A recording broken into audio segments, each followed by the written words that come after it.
dokezo la msingi ambalo lidokeza na Bwana wetu Yesu Kristo tunayemwamini, neno wa Mungu alatoa mwili kakaa kwetu, nafsi ya pili ya Utatu Mtakatifu. Alielezea hilo kwa sababu kuna hao waliomuuliza walikuwa nafikiri mtu akifa alafu baadaye amepotea.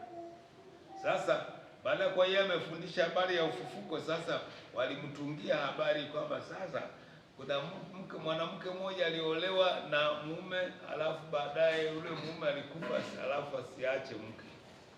Sasa kulikuwa na mila na desturi kwamba yule mume aliyekufa sasa, kwa vile yule kama aliolewa kwenye ukoo ule, basi ndugu katika ukoo ule amoe yule mke aliyefiwa na mume wake, alafu baadaye watoto watakaozaliwa sasa watakuwa wa yule aliyekufa.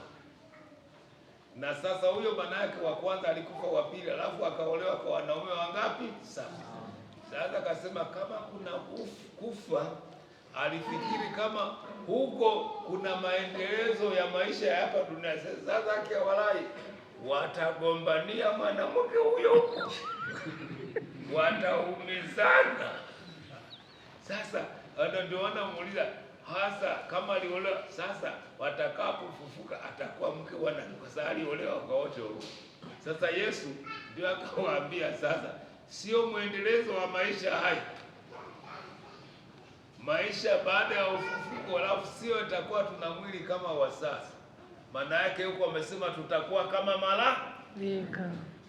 Maana yake hakuna kuoa huko, hakuna kuoa na alafu baadaye kwa wote. Sio tu hivyo, huko hakuna kuugua, hakuna mateso, hakuna tabu, hakuna njaa, hakuna kiu na chochote kile.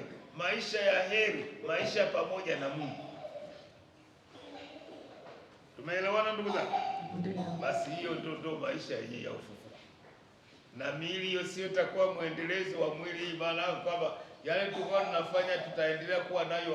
Hapana, tutaingia maisha mengine. Nadhani imeeleweka, sio jamaa? Simeeleweka? Ndio. Imeeleweka. Sasa hiyo ndugu zangu ilidokezwa na Bwana wetu Yesu Kristo mwenyewe, kwa hiyo sio kitu cha kutunga. Kimefunuliwa na Bwana wetu Yesu Kristo mwenyewe. Lakini pia basi hiyo tumebainisha tayari. Sasa hali ya mwili wa ufufuko itakuwa hali ya kutokuharibika. Hali ya fahari. Utakuwa mwili wenye nguvu na utakuwa mwili wa kiroho. Ndio maisha ya baadaye kwa Mungu. Sasa ufufuko wa mwili utatokea siku ya mwisho wa dunia,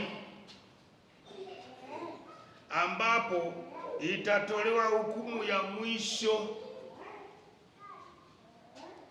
iliyo jumla na ya hakika ya Mungu. Basi tuone hiyo na yake, atakuja tena kuwahukumu wazima na wafu. Na kipimo atakachotumia wale walioishi maisha ya fadhila.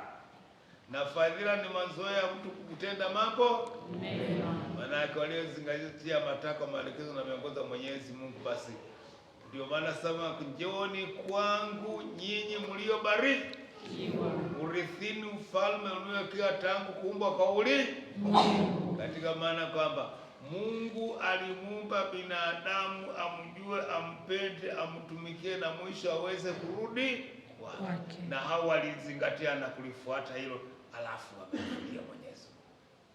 Tumeelewana jamaa? Ndio hivyo.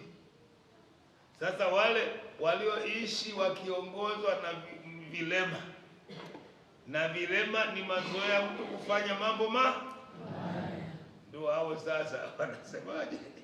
Anajitetea. Mbona tukuona? Na ndio maana Yesu anasema tuwapende wenzetu kama tunajipenda sisi wenyewe. Kama tunampenda Mungu, amesema upendo wetu udhihirike na uonekane jinsi tunavyowatendea wenzetu. Kama tunawapiga wenzetu, tunampiga Yesu mwenyewe. Umesikia hapa? Ndio. Kama tunawanyima wenzee, tunamnyima Yesu mwenyewe, sio na Mungu basi nisiongeza hiyo. Nadhani imefahamika na kueleweka sasa. Ni dhahiri namna hii. Na uingia katika hali hizi, hali ya mbinguni au hali ya toharani au hali ya motoni. Sasa mbingu nini? Ni wapi? Nini? Mbinguni ni hali ya kuwa katika upendo wa kudumu na Mwenyezi na Mungu ni upendo, na nataka hata sisi tuishi katika huu.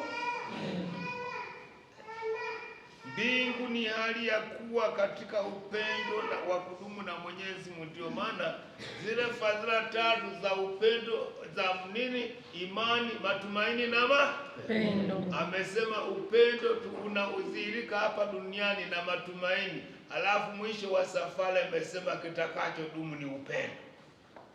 Nini? Upendo. Na ndio maana hapa inasemekana kwamba ni hali ya kuwa katika upendo wa kudumu na Mwenyezi Mungu, upendo ambao kwa wote toka mmoja alipozaliwa aliuishi hapa duniani, na baadaye upendo ataendelea kuishi nao hata kwa Mwenyezi.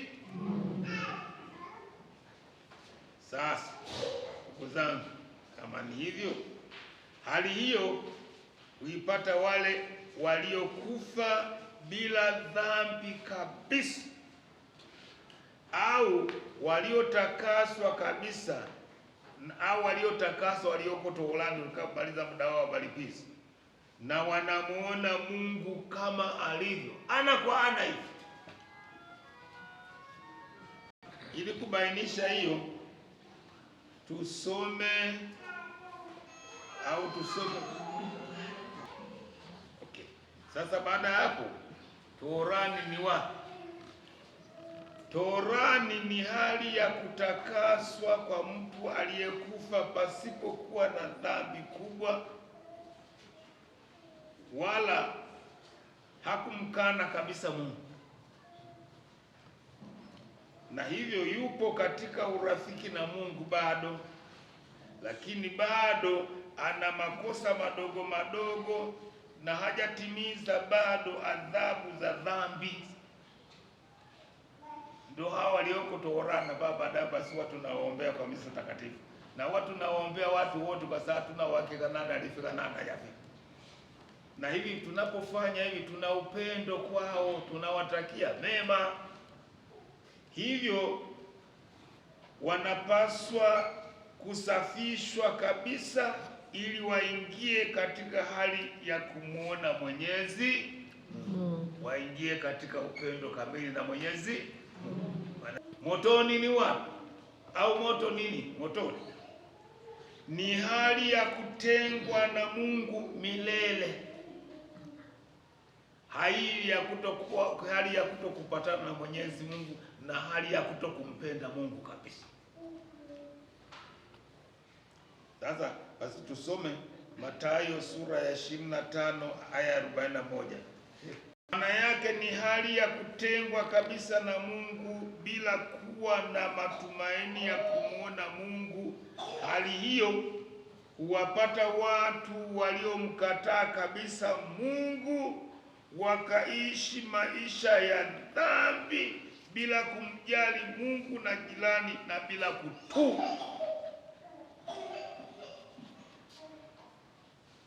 Tumeipata hii. Lakini basi tunataka tuone, hata kama sisi tuna hali kama hizo, tujue mwisho itatokea nini. Kwa hiyo motoni ni hali ya kutengwa na Mungu milele, kama tulivyosikia.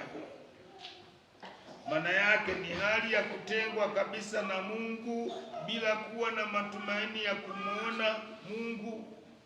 Hali hiyo huwapata watu waliomkataa kabisa Mungu, wakaishi maisha ya dhambi bila kumjali Mungu, jirani, na bila kutubu. Maana tunaweza kusema kwa makusudi na kwa kujua kabisa na kwa hiari.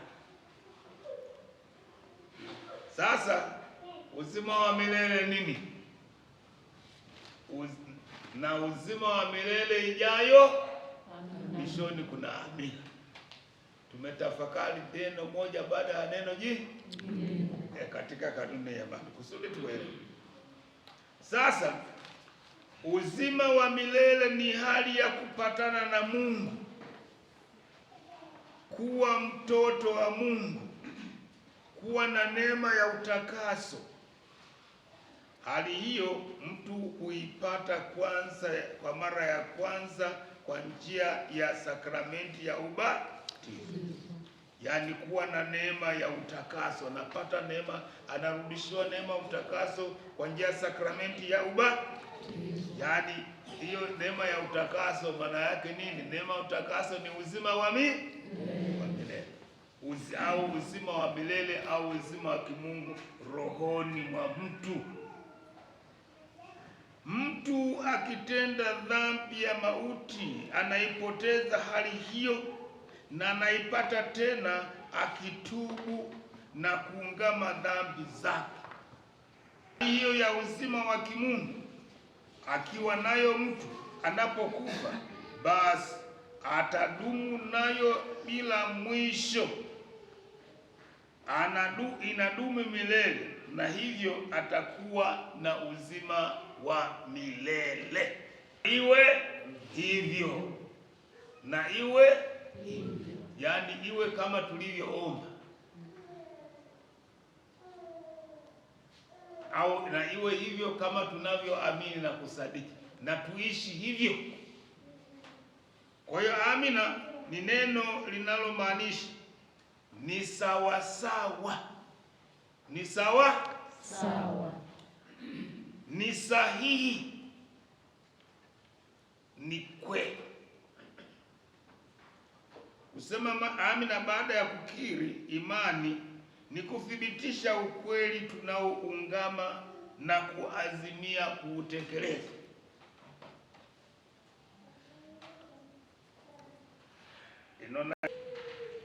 Na akisikia kanuni, maana yake sheria au taratibu wa kuufuata na kuzingatia ili kufikia lengo. Usipofuata kanuni ya hesabu alafu utapata jibu, utapata jibu.